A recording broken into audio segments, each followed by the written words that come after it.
आज हम एक ऐसे समाज में जी रहे हैं जहां हमें अपने बच्चों की खुशी से ज़्यादा ना लोगों की बातों की परवाह होती है। लोगों के ताने हमारे कान में जाते हैं और हम अपने ही बच्चों की खुशियां उजाड़ देते हैं। तो क्या मैं आपसे पूछना चाहती हूँ कि क्या ये ठीक है?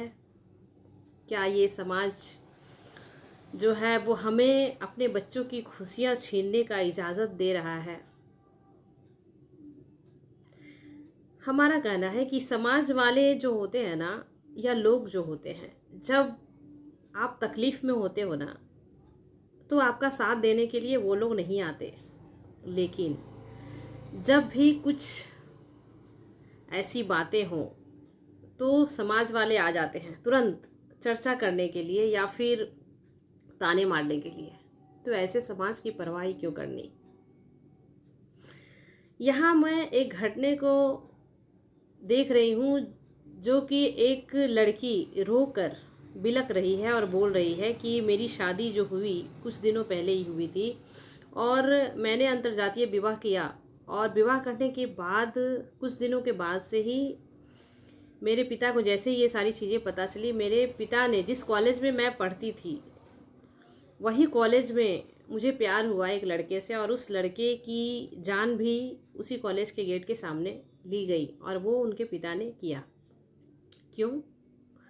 समाज की तानों की वजह से, कि समाज उसे ताना मार रहा था कि इंटरकास्ट मैरिज जो हुआ है। तो ये सारी चीज़ें जो है वो सोचने का एक विषय है। यदि हमारे बच्चों की खुशियाँ यदि हमारे लिए इम्पोर्टेंट है। उसके पिता से जब पूछा गया तो उसने कहा कि बहुत रातों से मैं सोया नहीं था। अब मुझे ताने सुनने का मौका नहीं मिलेगा और ना ही मुझे लोग कहेंगे कि आपकी बेटी ने अंतर्जातीय विवाह की है। तो मैं उन सारे पिताओं से पूछना चाहती हूँ कि जब आपके बच्चे छोटे थे ना, तो आप उसे पसंद करके जो भी खिलौना लाते थे या जो भी कपड़े लाते थे वो खुशी खुशी पहन लेते थे, क्योंकि उसमें ये सारी चीज़ें नहीं थी कि मैं पसंद करूं, ये पसंद क्या होते हैं, ये सारी चीज़ें नहीं थी। लेकिन अब जो है वो पीढ़ियां जो है वो समझदार हो चुकी हैं, पढ़ लिख गई हैं, और अब उनकी चॉइस से आप सोचो, जैसे जैसे वो बड़े होते हैं ना, अपनी चॉइस से वो कपड़े भी पसंद करते हैं, चीज़ें भी पसंद करते हैं। और लाइफ पार्टनर की बात है तो ज़िंदगी भर का सवाल है।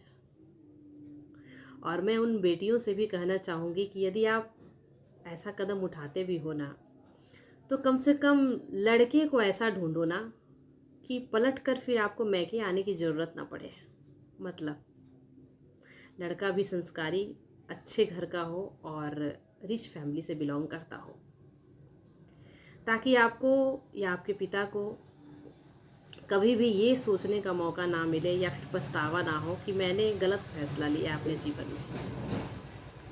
देखिए, ये सारी चीज़ें जब मैं देखती हूँ ना समाज में, मैं जिस समाज में रहती हूँ, मैं वहाँ भी ये सारी चीज़ों को देखती हूँ, तो मुझे लगता है कि कहीं ना कहीं लड़कियाँ भी गलत फैसला ले लेती हैं और कहीं कहीं पिता भी गलत फैसला लेते हैं। तो मैं यहाँ दोनों पक्ष में मैं बोलना चाहूँगी कि यदि यदि आपकी बेटियाँ गलत कदम उठा भी ली हैं, यदि शादी कर चुकी हैं, तो फिर आप कम से कम उसकी जान तो ना लो। आप बाप हो, आपको तो ये समझ